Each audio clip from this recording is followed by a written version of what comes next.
Welcome to another episode of Go FUD Yourself. Lindsay, did you know that we're in season 2 of Go FUD Yourself? Of Go FUD Yourself. Wow. We decided at the 100 mark that we were now in season 2, which means that we just recently missed season 2, episode 69. We weren't counting. I know, deplorable. So now we're gonna have to do a season 3. Who stars on episode 69 anyways? You have so many people to choose from. So that's pretty funny. I would suggest Ben. Oh yeah, Ben would love a 69 episode. Maybe with you. Welcome to Go FUD Yourself. You can tell it's a live show because we put our feet in our mouth constantly. We are on LinkedIn, YouTube, Twitch, Twitter, everywhere that you could possibly find us. And today we don't have JD, which means you get the beautiful face of Lindsay. Lindsay, I heard that you were part of a successful dApp launch recently. How did it go? Yeah, it was awesome. Actually, it was kind of a soft launch just because we don't have access to all of our assets yet. But we hit our borrow caps within, I think, the first 5 to 8 hours. And then within the next 24 to 48 hours, we increased those borrow caps and hit those right away. So as far as soft launches go, it was very successful from my perspective. Okay, tell me about the dApp. How can people participate in the soft launch? Can they still participate? Yes. So basically you go to tashi.finance, click on launch app, and you can supply your Kava native USDT, Atom, or Atmos, and then borrow against that. And they have some pretty awesome APYs going on. It's exciting. Is the community rallying? Are they stoked? I feel like they are. I feel like Atmos is on a huge bounce back, especially with launching their new tokenomics, coming up. And, just all of the builders finally, getting on this hype train with new assets coming in and new liquidity and new EVM extensions. Stoked. Well, I feel lucky to have you with a successful dApp launch under your belt. Always maybe you have more. To be here with you. Maybe you have more insights to what the heck is going on in the world. Because today is Crypto Arms Race. Today is like a full worldwide episode. Usually, because it's winter here now, usually I try to go to all the warm jurisdictions. I try to take us to like Polynesia and South America. But today we are just staying in Europe. We're going to go experience autumn with the rest of the Northern Hemisphere. So we're going to talk about some of the new EU crypto tax rules. We're going to talk about MiCA a little bit. We're not going to get too deep into it, but we will run through what is MiCA doing and when does it actually come into play. And then we're going to talk about the latest in the crypto hub race. So I've been a big proponent of Germany or Slovenia for some time now, and there's been a little bit of a shuffle, so that's exciting, which leads us to the UK, because they would probably be the leaders in Europe, except that they're not European anymore. So that's exciting, and they have a lot of things going on, including Binance news out of both Europe and out of the UK. And then if we have time, we will also talk about crypto and terrorism in light of recent geopolitical events. Are you ready? Very cool. Are you ready? I'm ready. Are we dancing? We're gonna dance. Okay.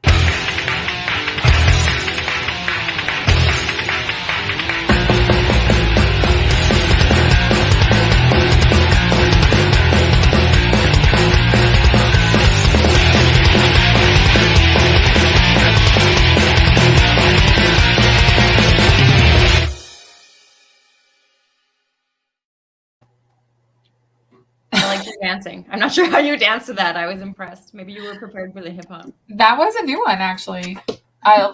Hip hop. That's me. Mm-hmm. So EU. Are you a big European person? Do you have European investments? Do you go to Europe? I do. Well, I don't personally have European investments, but my guess, if I were to inherit anything, it would be in the British pound. So my whole family's from there. So. Look at you, so confident. But Ireland, yeah. So continental. Well, the EU is bringing in a new crypto tax rule. So this is interesting because usually when we see that there's a crypto tax rule, it's that they are taxing more. And in this particular instance, it actually has nothing to do with the monetary implications. But in this particular crypto tax rule, what's happening is that your DEXs, your dApps will be required to share your information with tax authority no matter what jurisdiction in the EU you're in, so no matter what country you're in. This is important because the EU is trying to prevent tax fraud, basically. They're trying to prevent you holding finances in countries that you don't actually live in, or maybe not prevent, but track that type of activity, which I don't know. I think that this is a pretty big bang in terms of DeFi, but probably expected in terms of institutionalization of crypto.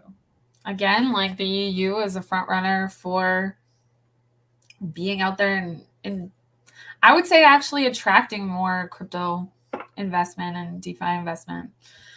In the end, I feel like everyone knows that there's going to be some amount of regulation. And it's just who's going to be there first and who's going to get it done so that these companies can actually put in the, structure in their companies to have this be compliant and then move forward in the world. And I don't know. That's why the US is still trailing behind. Sure. I mean, Europe has already decided that most things are securities. So I won't be surprised when the US follows that, considering Canada did that as well. What is a little bit interesting here is that we had previously seen some rules coming out of the EU, some rules coming from MiCA saying that, yes, things that are going through centralized cryptocurrency exchanges, any crypto via your bank, anything that's SWIFT related, anything that's Chainlink related, is definitely, that information is all going to be shared. But now this new rule that's coming into effect, which has a wacky doodle name, it's the 8th Directive on Administrative Cooperation. So it's being called the DAC 8. If you see the DAC 8 anywhere, it basically means that everything from stablecoins, NFTs, DeFi, staking, liquid staking, all that kind of thing will be reported to your tax authority. This, of course, is because taxes are done a little bit different in Europe as well. I don't know if you're familiar with that. Have you ever? No.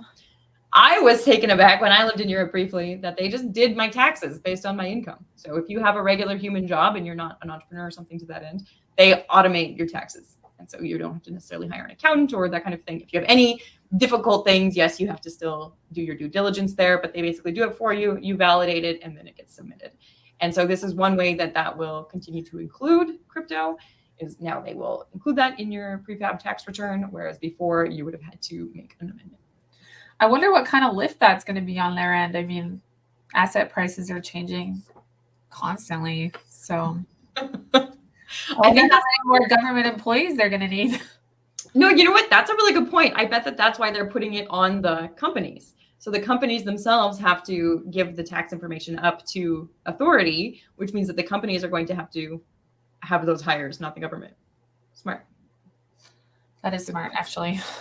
I think it was a good intuitive component you're throwing out there.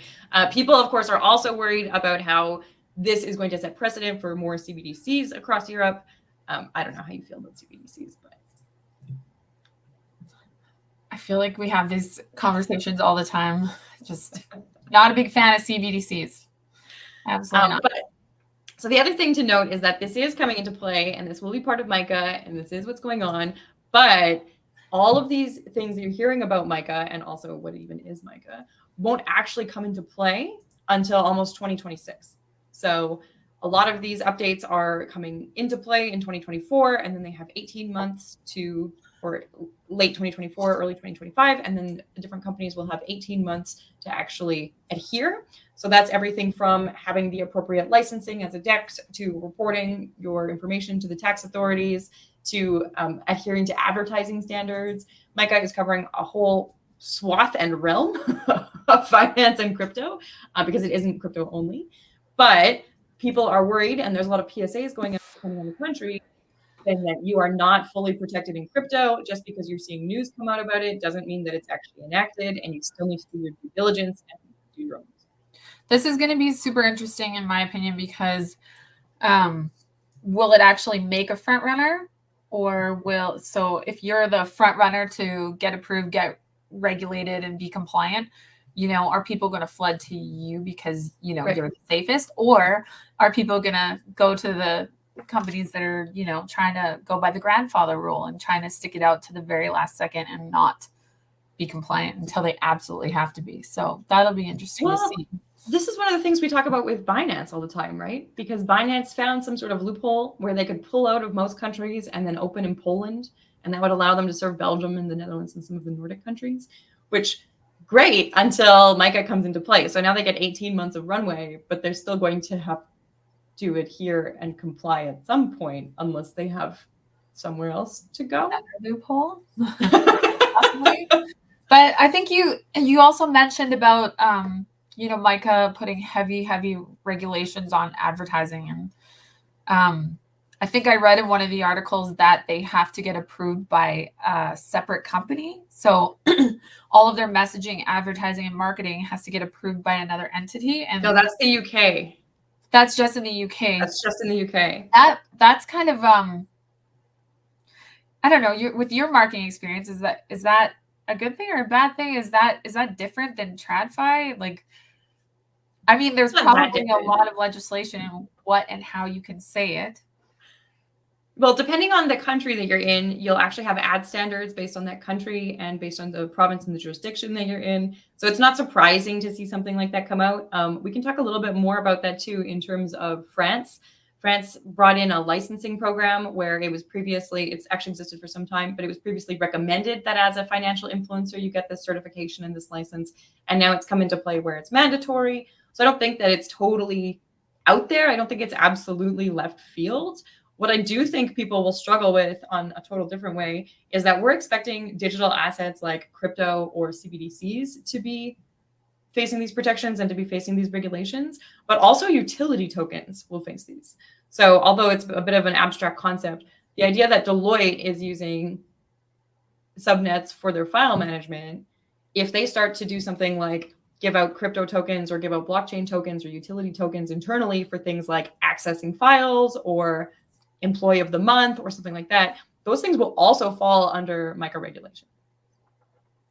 I'm just thinking very like small cookies right now. Like, let's say you're a marketing exec, things change so rapidly, especially in crypto, that you're putting out different statements daily when things go wrong or right or change or you have new information. And so to have that be approved by a separate entity, that's going to be tough. I mean, it's one thing to have regulations and standards out.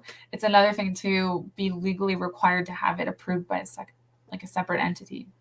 Right. Before we move on a little bit to what the different countries are doing, I just want to be really clear about when MiCA rules will come in full effect.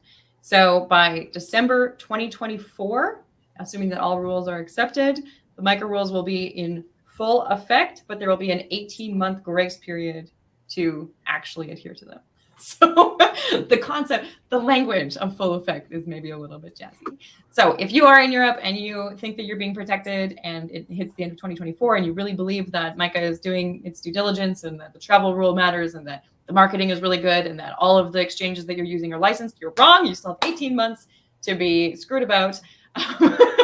So I think if you are super degen, that's good news for you because you can continue participating the way you are now. You can continue trialing and experimenting. Know that when it comes to 2026, late 2025, early 2026, that you will not have as much freedom in terms of your crypto investments in Europe.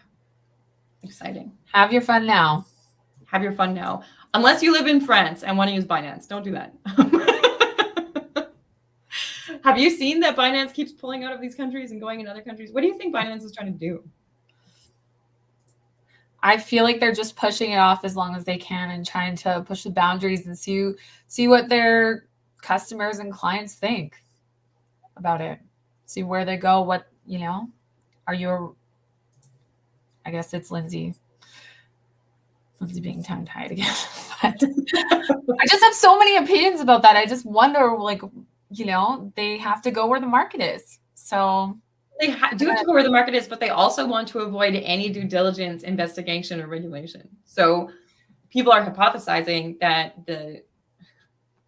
Stephanie, who is the chief of staff at Binance France, by now I'm tongue-tied. I guess it's contagious. People are hypothesizing that she's leaving because it is facing scrutiny and Binance will pull out of France. And this is kind of the first signal of that. And so it has been, Binance France has been under investigation for several months now, but it's getting more serious and we're seeing more and more people quit. And we saw this happen in the States too. When Binance started undergoing investigation, people left, people flocked out. Where's the loyalty? It's too much of a headache because, there's not a set state of rules. So, it's going to be a fight, it's going to be unbelievably draining and it's just not worth it. Absolutely. I think some of this too is because not all countries are obsessed with crypto. Did you see the cool little stat bar that I found? I did.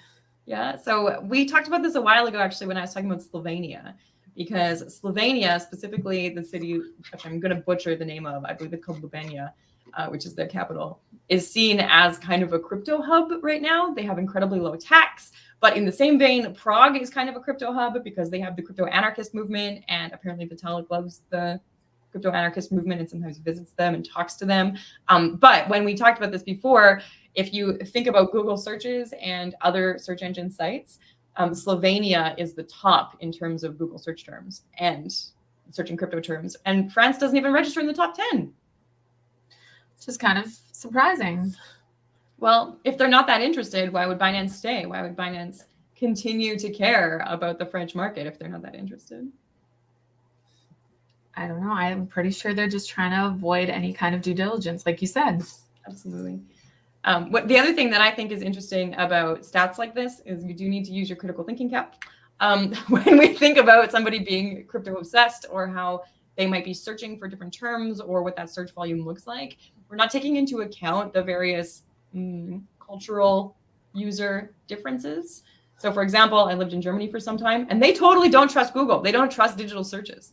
They will often use VPNs or public spaces or not search for crypto related terms, but actually just go to news sources or blogs that they already believe in. And so that will really deteriorate how many crypto searches per 100,000 people you're going to get. And I wonder if that's the same for France, because I'm surprised. I mean, we see that Paris is kind of a big crypto hub. There's the NFT Paris, there's ETH Paris, there's all of these huge conferences. I can't imagine that they're not obsessed with crypto. That's actually a great point. We should travel and find super insightful, because I know for a fact that I don't trust these search engines. So absolutely wonderful point, Kiara. It is fascinating that Slovenia does. I don't know why Slovenia, Luxembourg, and the Netherlands love search engines, but here we are. I was surprised to see like Finland up there as well. Yeah, absolutely. And Cyprus? I don't know. I don't think about Cyprus that often, to be honest. Like Croatia too. Cyprus in the top 10? I don't know. So, okay. Have you given any thought? I guess my first question about crypto hub in Europe. Lindsay, would you ever move to protect your crypto assets? Yes. Yeah, 100%? I would move to protect my freedom. And Okay. I faced this decision so many times. I faced it through COVID. I faced it, I guess not so many times, but just more and more lately. And my family has faced it before. I mean, my family emigrated from Ireland to Canada during the IRA war. So I don't know. We're in pretty turbulent times, in my opinion. And it could come to the point where you do have to start thinking about your freedoms. I mean, Canada has some pretty crazy laws in the House of Commons right now to restrict freedoms, and just freedom of speech and freedom to access information. So yeah, the information war is real here in Canada. Which in my lifetime, I did not expect, to be honest. You know, would you move for work if it gave you better networking and career opportunities? I think it would be a deep consideration with my family, but I mean, work would be a factor, freedoms would be a factor, and you know, political landscape would be a factor, and weather. I think if I'm gonna move, I'm gonna move for weather also. Okay, well, some of the capitals or some of the cities that people have considered moving to in Europe specifically over the last couple of years include Ljubljana in Slovenia, Lisbon in Portugal, Berlin in Germany, Paris in France, Prague in Czech. I think those are the top 5. What would you pick out of those 5? Oh, that's tough. I mean, that would take a lot of research, and I guess language is huge too. But I'm actually thinking somewhere south. I know that we're only talking about like crypto hubs in the European countries, but I think if we started to look at other crypto hubs, you know, there's more to look at. There are many other places, but the reason that I'm harping on this so hard is that Coinbase has labeled Germany as a regional talent hub. Coinbase is now expanding substantially into Germany. They said that they're going to run way more operations out of Germany. If you want to work for Coinbase in Europe, you're basically going to have to live in Germany. Yeah. They have all kinds of sound bites about it. There's lots of press that went out about it. But basically, Coinbase got a crypto license in EU in 2021. They were the first crypto company to get this BaFin license. And Germany's blockchain sector has over 355 million in venture capital in 2023 that has been invested. So it's a pretty big deal. This Chainalysis did some information gathering about it, and they said that 10.3% of all European blockchain deals, not transactions, deals, are accounted for in Germany. So if you are trying to decide where in Europe to live, Germany. That might impact. What about you, Kiara? I'm kind of curious where you would choose out of those countries. Well, I love Germany, and my German is out of date, but I used to have a proficiency in German, so that is like a big draw for me. Berlin is a great entrepreneurial city; it always has been, but probably not my favorite city in Germany. I've also been to Ljubljana in Slovenia, and it is a beautiful, beautiful city with really incredible people. So if you were moving just for freedom, Slovenia might win out. If you were moving just for weather, I think it would end up being Lisbon. And if you were moving just for work, it would end up being Germany. But like you, I think there might be better options down south. It just depends. It depends where, what makes you happy. I think this is super interesting, though. Like, it's funny that you mentioned this. The entire Evmos core team is based in Germany, and more specifically, I believe Berlin. So I didn't know that. That's cool. Yeah, and they're actually only like hiring people that live there now. Yeah. So they just think it's better to have a more centralized core team, which definitely can understand the benefits of that for sure. The decentralized network wants to have a centralized core team. Absolutely. That's cool. Good for them. I appreciate that concept. There's quite a few chains that are doing that. I find especially in the Cosmos marketplace, like Barachain is out of Toronto now, and they will only hire people who are directly in Toronto. NDAX, which is one of Canada's largest fiat to crypto firms, is Calgary only. They've stopped hiring people anywhere else. So I think it's pretty common, but it makes me wonder how committed to the DeFi ethos they are. Yeah, I don't know. It's this big shift that we're kind of seeing, like, from having these global teams to be back to the office, everyone back to the same point, back to actual human interactions instead of video interactions, I guess. I don't know. We had lunch the other day. Was it more meaningful than an episode of Go FUD Yourself? Wow. I don't know. Yes, for me, I love to be face to face. So it's good to actually be able to interact as a human to human. I'm teasing. But not actually, negating or taking away from the fact that this is absolutely incredible that we have the ability to do this globally. We're only 3 hours apart, you and I, but still. If I drive really fast, it's 3 hours. Really slow. Pardon me? Isn't it really slow? I'm pretty sure I've been 2.5 hours to Edmonton, but don't say that to a cop. Okay, so we have talked a little bit about Europe, and the UK no longer qualifies as European. But if they did qualify as European, that would probably actually be the crypto hub of Europe, because they are now the third largest global economy in terms of cryptocurrency transactions. This is also a study by Chainalysis, and it's primarily about volume. Yeah.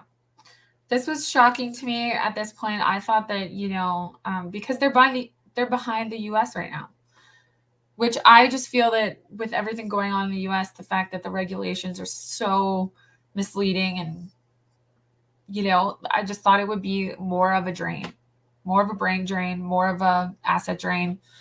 But it does show that, the UK is up and coming.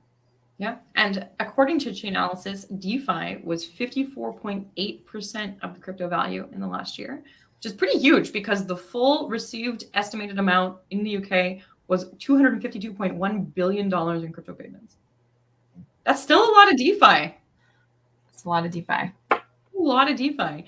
But I'm never sure if these stats coming out of the UK are totally accurate, because people could be using VPNs to participate in crypto via the UK, that kind of thing, especially when we hear about Binance halting its UK services, when we hear about what you were talking before, the crypto advertising rules. Is it going to continue to be this powerful? I don't know. Absolutely. Yeah, I don't have an answer for that. I don't know. Yeah, I'm curious to see Binance pull out of so many places, but at the same time, does that actually weaken the crypto economy there? I kind of doubt it. So before we go, let's just kind of touch on this advertising. Yeah.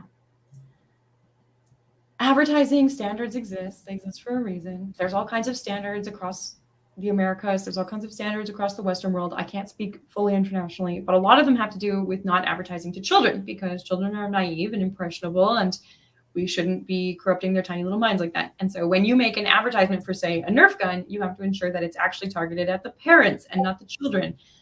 It's tough to determine that, but there is a board, there are governing boards across North America who review commercials like that and check into it. And it sounds like that's what's going to be happening for crypto advertising and other financial forms of advertising in the UK and also in Europe under MICA. Sounds like an absolute nightmare. Huge gray area. I don't think I've ever seen a Nerf gun commercial, for example, that I thought was geared toward the parent and not the child. So I feel like I would love this job. I would have such a good time. Yeah, you would. Some of the politics in the UK are saying that this is too harsh. They are saying this is not going to be maintainable. So the UK City Minister, Andrew Griffith, is the first one to urge the Financial Conduct Authority to try something more lenient because it's way too stringent. It's going to prohibit so much control. People are really going to look beyond the UK and just start participating illegally if they aren't getting the ads that they want. But also because on the very first day of these new rules being implemented, there were nearly 150 alerts of bad crypto ads. And like, who's going to manage that? Who is going to manage that? But I'm trying to think of the other side of this, and it's just from, the devil's advocate. But for actual users and population, people looking to get into crypto, this is probably a positive thing. This is a positive step. It's super harsh, and I don't know how they're going to find the manpower to actually regulate this, but I think it could be ultimately positive for the average person. And crypto scams and different things like that, as they're huge, especially in Canada. Absolutely. Well, that's kind of all of Europe. We're not going on a super around the world journey today. Yeah. We did want to touch briefly on crypto terrorism. I don't know if you still have time for that. I have time. Okay. Although it's very controversial, lots of sanctions are going against financing Hamas. And so what's interesting about this is that prior to the most recent attacks, we found that Hamas was Hamas was having substantial fundraising from crypto, specifically through Binance and also through a company called Gaza Now. They were specifically soliciting donations in crypto. And what I thought was really interesting about this is that it wasn't even mostly ETH or Bitcoin, but it was also in Dogecoin and Tron. But sanctions have gone against this. A lot of accounts have been frozen. It is unlikely that Hamas will continue to be able to fundraise in terms of crypto, or at least large amounts that people are going to be tracking and tracing in terms of crypto. But terrorism and crypto always seem to go hand in hand. People like to say that crypto really aids the black market. What do you think about that? I have the sentiment that I disagree with that. I disagree with that sentiment. Basically, it's another conduit to fund activity. Yes, whenever there is nefarious actions, they're going to find a way, and they're going to find an easier way to do it. So right now, that might be one of the easier ways, or it might just be one of the ways that people are talking about. Because I think it was like in TradFi, they were funded. I think they said it was like 130, was it $1 billion through so much cryptocurrency? But it was also like 100 billion. So it was 130 through crypto that they said, and 100 billion through TradFi. So I'm just, you know, it's just another conduit, and people are probably talking about it because it gets more publicity because it has a bad rap. But it's just, you know, it's like having gun regulations. Exactly. Fear mongering. They're absolutely useless. They do nothing, because if you want to get guns, you're going to find a nefarious way to get a gun. Absolutely. So fear mongering to the most vulnerable, basically. I mean, there are so many amazing things about DeFi and cryptocurrency, and, you know, ease of use and user adoptability and just feasibility for people that need it. But yeah, they're gonna harp on the bad points. Well, that is the crypto arms race for today. We've seen a lot of movement and change in terms of the EU. There is a lot of news being covered in terms of various conflicts going on and how crypto might be involved in that. But there hasn't been a lot of news about de-dollarization or BRICS. So who knows what's being hidden, and who knows, maybe people are just on vacation. Possibly.